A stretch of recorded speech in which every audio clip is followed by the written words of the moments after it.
حضرت دیکھو آج ہم کس دور سے گزر رہے ہیں. آج کے زمانے اتنی لمبی زبانیں ہو گئی اور نبی علیہ السلام کے بارے میں جو منہ میں آتا لوگ بھونک دیتے ہیں. سمجھتے نہیں ہے کہ سب کچھ لٹ جائے گا, پلے کچھ نہیں رہے گا. اب دیکھیے ان کا شیوا ادب جو حضور کی چوکٹ کے غلام تھے. حضرت برا بن عازب سے مسئلہ پوچھا کسی نے, حضرت نے ایک مسئلہ تو بتائیے, کہا پوچھیے, کہا کن کن جانوروں کی قربانی جائز نہیں ہے. تو حضرت برا بن عازب نے 4 انگلیاں کھڑی کی. کہا حضور نے ایسے 4 انگلیاں کھڑی کر کے کہا جس کی آنکھ پھوٹی ہو, جو لنگڑا ہو, جو بیمار اور لاغر ہو, اور اسی طرح جو ہے وہ اس کا ایک چوتھا عیب بیان فرمایا.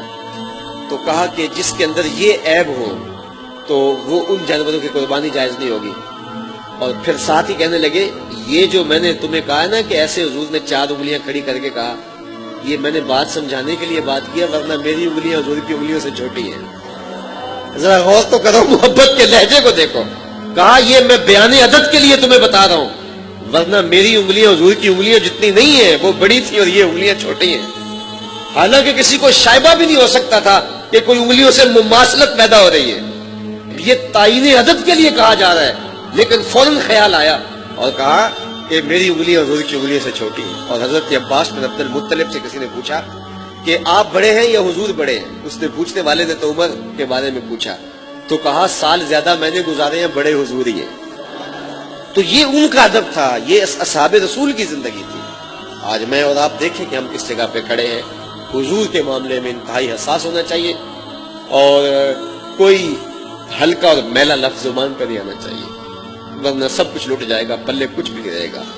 جو گناہگار ہے اس کی معافی ہے, بے ادب کی معافی نہیں ہے.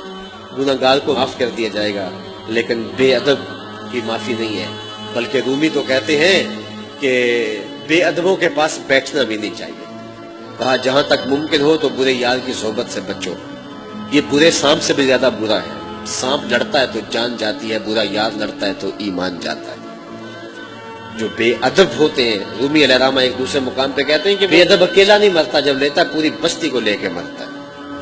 تو کئیوں کے عقیدے برباد کر کے رکھ دیتا. تو حضور علیہ السلام کے حوالے سے ہمارا شیوا ادب وہی ہونا چاہیے جو اصحاب رسول کا شیوا ادب تھا. اور ان کی زندگیاں دیکھیں, ان کی زندگیوں کا مطالعہ کریں تو کس طرح حضور کے ادب کی انہوں نے رعایت کی اور حضور کی تعظیم و توقیر کو کس طرح بجا لایا. ایک صحابی آئے بحرین سے, تو انہوں نے حضور کی بارگاہ میں سلام پیش کیا, حضور نے جواب نہیں دیا.